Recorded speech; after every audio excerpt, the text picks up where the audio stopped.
Morning. Please provide us an opening statement on the eve of Friday's game before we go open the floor for questions. Well, the last 30 or so hours are the longest time, I think, in all that we do. I know for us and for me. So we're right here on the cusp of kind of finishing up the preparations and excited about tomorrow. And it's been a long time coming. That's the unique thing is having 3.5 weeks or so, not just to prepare, but to kind of get everything ready for this incredible opportunity that our guys have given us is finally coming to that point. And I know our guys are excited. I know our guys have been preparing and thinking about this for quite a while, and are really, really excited about this challenge. So from all of us, I think that it's close to that talk being over and about time for us to, go back out there and do what it is that we love to do. And I think everybody in this program is really excited about what's to come tomorrow. Coach, your first question is going to come from Bill Carroll. First of all, Coach, thank you so much for your time, and I wish you an early Happy New Year. Thanks, Bill.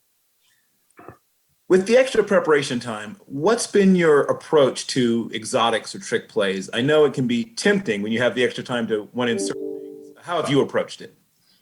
Well, I think that trying to find that balance.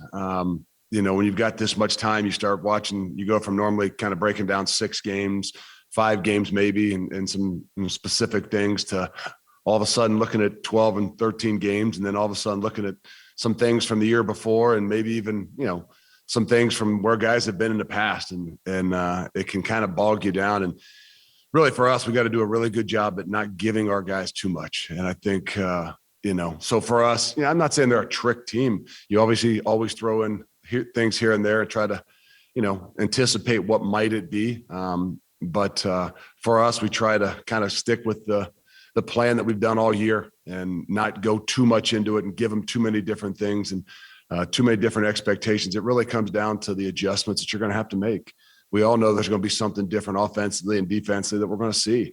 And our ability to make some of those adjustments after the first, drive or two, or even at halftime, to us is a bigger deal than trying to give them everything and trying to assume different things that you're going to see. Coach, your next question is going to come from Mitch Lucas.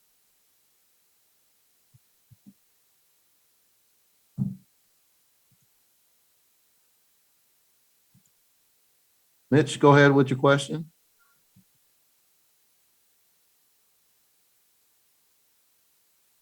All right, we're going to keep moving. Next question is going to come from Justin Williams from The Athletic. Hey, Coach. I realize you're obviously focused on the game in the moment, but have you gotten a sense over the past couple of weeks, maybe from being around people like Wid and Gino and Binns, like what all of this means to the program from a historical perspective? No, I have not. I don't know that, as you know me well enough, that it's not something I spend a lot of time doing, and probably something that I need to, take a better look at.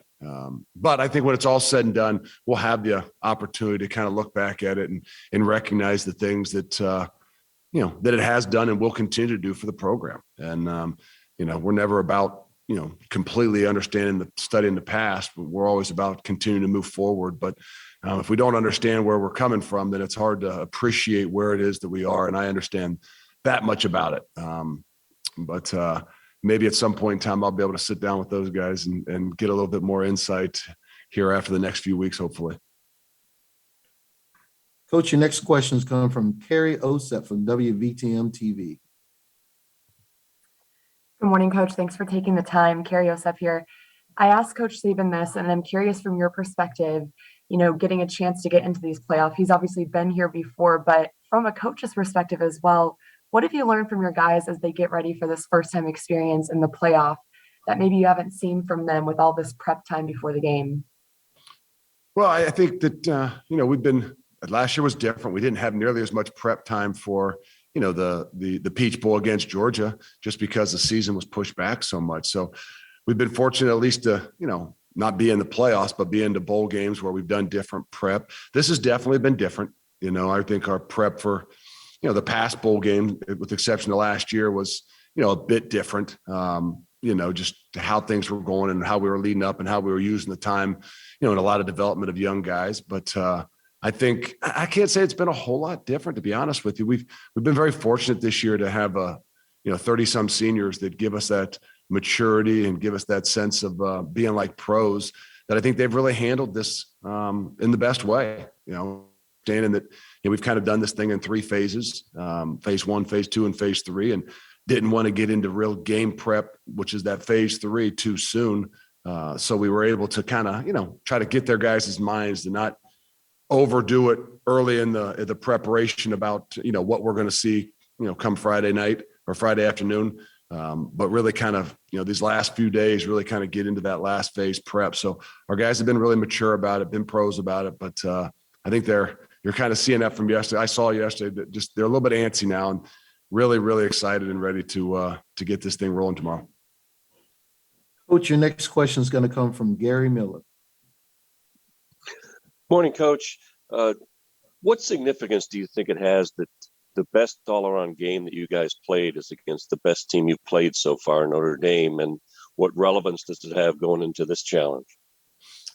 Well, I just think that, our guys are competitors. And, I think we talk about our quarterback in particular a lot of times, at least I do. And the greatest attribute that he has is his competitive spirit. And, at the biggest moments, he plays his best. And, so that's what we've got to expect. And, so we've been on some of those stages. I'm not saying we've been, in a Cotton Bowl stage like this in the playoffs, but, playing at Notre Dame this year, I think was big for us at handling, just all the hype around it and, even the environment and the atmosphere and going into that game. So I think that our ability to kind of handle that and grow through that, through some of the other things that, the ups and the downs that we had kind of in that middle part of the season, just happened to handle some expectations and, having to handle not playing quite the, maybe up to the standard of what not only we thought, but obviously people outside us thought. So a lot of those things I think are a buildup for where we are today. And hopefully we'll be able to draw upon all those things to help us here tomorrow afternoon. Coach, your next question is going to come from Joe Danneman. Joe, go ahead. Luke, how much do you think about and prepare for what you say to a team in the locker room before they go out for a game like this? And do you have a thought in your mind what your message will be to the guys before they play this game? Well, I think, the messaging starts all the way back when we first kind of phase 1 of this thing. And, even though we weren't preparing maybe in those first 2 phases for just what we were going to see as far as schematically from Alabama, but we were really kind of into the messaging of what it is that we needed to do and how we need to be thinking about how we were attacking this thing. I don't know that the last minute before we take the field is anything that's going to make a huge impact on the game. But I think that, the last 2.5 weeks, just the mindset of how we have gone about all this and it comes back from the entire season. It comes back from the end of last year, to be honest with you. Everybody's a little bit different. And, it's hard to have somebody come in and speak to your team because they don't really know what these guys have been through. They don't really know what makes them click in a lot of different ways. And I've talked about it a little bit. This isn't a team that wants to, ride the, hey, let's shock the world or do anything like that. It's a team that really, believes in what it is that they've done, loves challenges. And I think so for us, that's kind of been the message. We understand that it's a larger challenge than maybe anything we've faced in the past, meaning that a team that obviously has been in the playoffs 7 times and as we refer to the champs. So I think the messaging is kind of specific for, who our guys are and what they've been through. But it's definitely about, hey, these are the champs. And in order to beat the champs, you're going to have to play at your best. Coach, your next question is going to come from Chad Brendel.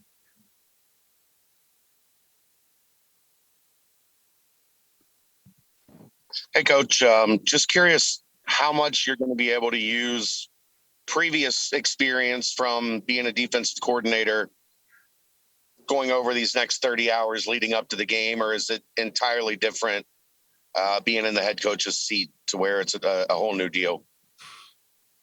It is. I think that, I try to not meddle in too much of, some of the other business. And I'm not saying I'm not in there with the defense and not in there with the offense, but I think sometimes as you come down the stretch, everybody's kind of got to do their thing. And, you can start to, like I said, you've watched 12, 13 games, and even some of the games from the previous years, you start to imagine too many different things, where we just got to continue to focus on the things that we've done and really be ready for the adjustments that we need to make. And I think that's where we've been good. That's where we're going to have to be really good tomorrow is, with this time, we know we're going to see some different things. And as opposed to trying to assume too many different things here in the last 30 hours, let's focus on our kids. Let's focus on the things that we do, and let's make sure that we've got our minds ready to the adjustments that we need to make and how we're going to convey those things to our guys, whether it's on the sideline or even at halftime. Coach, your next question is going to come from Dan Tortora. Coach, just looking at the fact that you committed to this team a few seasons back and had that 4-8 season to start off and success from there, just what you can say, what's kept you in Cincinnati and what it feels like to be at this stage to finally break that proverbial glass ceiling and to have this team where it should be. Well, there's no doubt it's the people. It doesn't take long to walk in that locker room. And when you've been through the stuff that those guys and we've been through together, that's what, for me, is always what I love. Sometimes it's what I've missed as a head coach. You don't have quite the same connection as you do when you were, coaching a position or even just, coordinating a defense. As a head coach, you're a little bit different. You don't have some of those, like I said, those as much time with the guys individually as I would like. So to be able to, kind of hold to your word and see things through and really kind of see how how these guys, I don't say me, how this group of not just young men, but coaches have built what it is that we've got. For me, that's very difficult to walk away from. And, when it really comes back down to it, that's what's, always driven me. That's what will continue to drive me. That's what keeps me, along with, the ability to continue to grow. And that's the great thing about Cincinnati is, we keep talking about, we want to become a top 10 program, and we've got a ways to go still on developing everything from not just our program, facilities, and all those kinds of things. So that's, for me, that's also the I'd say the selfish part of it that keeps you motivated, or me motivated, is seeing where we can continue to grow this program over the next 3, 4, 5 years. Coach, your next question is going to come from Jeff Fickell. Hey, Luke, is that where these seniors come into play? You kind of need those guys, don't you, to keep the other guys from being overwhelmed by the bigness of the moment, I guess? Yeah, I think, everybody's a little bit different. And, the great thing is like we said all year, is we've been in a different place this year than we have in any other year that we've, been here in the last 5. And, it really relied upon those older guys that even though they were heavily favorites in a lot of the situations through this season, that they, where they were when they first started in that 4-8 year, and, how rough it was, I think has really kept those guys grounded and make sure that they kind of reiterate to the young guys how difficult this really is. So with that being said, as you walk into some of these big moments like this, you really, you throw more upon those seniors, and you throw more upon those guys that played a lot of football to, hey, I don't think, and I don't believe that they're going to be overwhelmed in the moment. They really, they understand that they're not out there by themselves and they're doing everything together. And I think for us, that's, kind of been the driving force in a lot of the things that we've done. And it's going to continue to be the driving force tomorrow afternoon.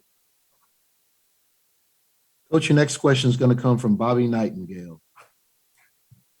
Hey, Coach, just your relationship with Desmond, how rewarding is it to see him kind of get this opportunity after he decided to come back for the season? Well, it's similar in some of the things that, we go through as coaches with opportunities, and to see him kind of, do it the right way, to be honest with you. And everybody has options and everybody has opportunities. Desmond had one last year. Who knows where he would have been had he, maybe decided to come out. But, it's so gratifying to see a guy that, in my opinion, did it the right way, took a lot of the information in, sat with the people that were closest to him, really felt like he, had room to grow and things that he still wanted to do, and believed in his teammates and the people that were around him. And so he's a great example of what can happen when you truly do believe, not just in your own abilities and yourself, but in the people that are around you. And him coming back and being that example and continuing to raise his game, hopefully will be an example for a long, long time here. For a lot of guys that they're, as you continue to grow the program, going to have some of those similar decisions that Des had. And, when you really enjoy what it is that you do and the people that are around you, it's amazing how far you can continue to grow. Coach, your next question is from Justin Williams from The Athletic. Coach Saban talked earlier this week about the challenges of dealing with success. You've, dealt with that on some level as an assistant and a head coach, but this year specifically, have you learned anything new about that process? Yeah, that it's always different. And just like every year, every season, your team is different. You could have the same guys. We had a lot of the same guys last year, and it's different this year, just in several different ways. And dynamics is a big part of it.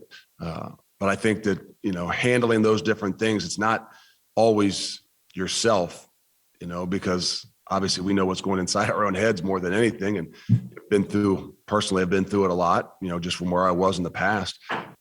But every time you're going through it, it's a bit different because of the people that are around you. And I mean that with a lot of times 18 to 22-year-olds and, who you're depending on and who you're counting on has a big part of that. And so everybody handles it a little bit different. You hope you can continue to pound into their minds the things that you want them to recognize and understand and see, and the traps that are out there with all the different things that can happen. But what it comes down to is, hey, this isn't one guy. This isn't two or three guys. It's amazing, what the group of guys have got to be able to handle together more than anything else.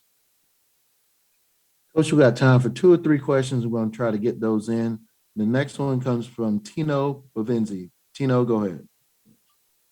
Hey, Coach Fickle. Hope all is well. I wanted to add, you just received a lot of high praise from Coach Saban. He said that he has a lot of respect and admiration for what you've been able to do in building the program at Cincinnati. How much admiration, without making this too much of a love fest, how much admiration do you have for Coach Saban and what he's been able to do throughout his tenure as a coach at Alabama and beyond? And I'll have one follow-up for you, please. Well, I think if I've said it once, I've said it several times. I don't have a whole lot of, mentors. I mean, again, just not being in a whole lot of different places. So the fortunate thing I've been able to try to do is to study guys from afar. And unfortunately, never really have got a chance to know Coach Saban or even spend any time around his program other than studying it from a distance. And I've said it from the get-go. When he went to Alabama, I thought there was nobody that did a better job, not just coaching, but evaluating and bringing in and developing talent than what I observed he did. And he did throughout his program. And, one of my great mentors, and Jim Tressel, always said it's one thing to be able to kind of get to the top of the mountain. It's another thing to be able to sustain it. And he used to always say it's 10 times harder to sustain that greatness once you can get there and reach that, kind of those tops of the mountains. And obviously what Coach has done there and over his time is, in my mind, unprecedented, not just getting to where he's gotten to, but the ability to stay there and continue to grow in the midst of our world today with, I say complacency and all the different opportunities for others. And it's amazing to see how many different people he's done it with too. And I don't just mean players. I mean, he's had such success with turning over coaches and turning guys into head coaches, and then the new guys come in and, they become a part of the system and not themselves, and they continue to grow. So I can't say enough about him. Like I said, I don't know him all that well. I've visited with him maybe a couple times, but for the last 10, 12, 15 years, I've studied pretty much everything that they've done as a program, whether it's been recruiting or a lot of the defensive stuff. Coach, we're going to get in a couple quick questions. Next one's going to come from Carl Prather.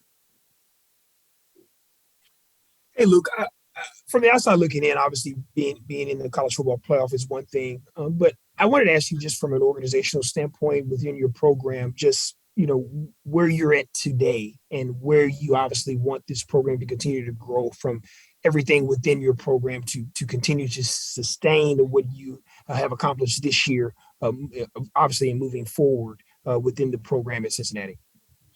Well, it's all about people.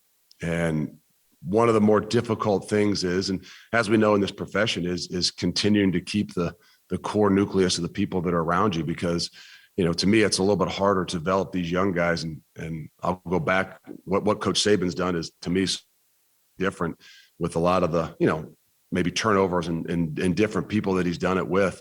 I know for us in our program to be able to keep as much of our core nucleus of people together so that, our 18 to 22-year-olds are continuing to hear and see a very similar message year in and year out. Not that we're not growing, but, the same types of people that they're around, whether they're being recruited by or developed by, to me is a big deal. And as we take that next step of trying to become a top 10 program, that has a lot to do with being able to sustain and maintain the people that you put around these guys. And we've been very fortunate so far.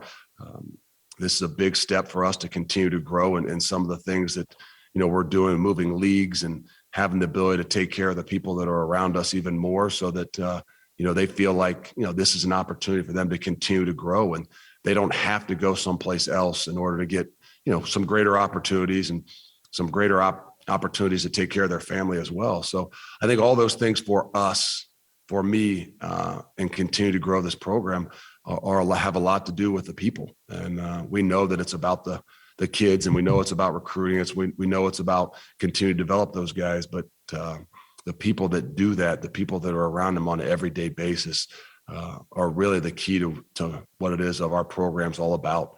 And, we do it with great people, and we got to continue to do it with great people. Coach, your final question is going to come from Bill Carroll. Again, thank you for your time, Coach Fickle.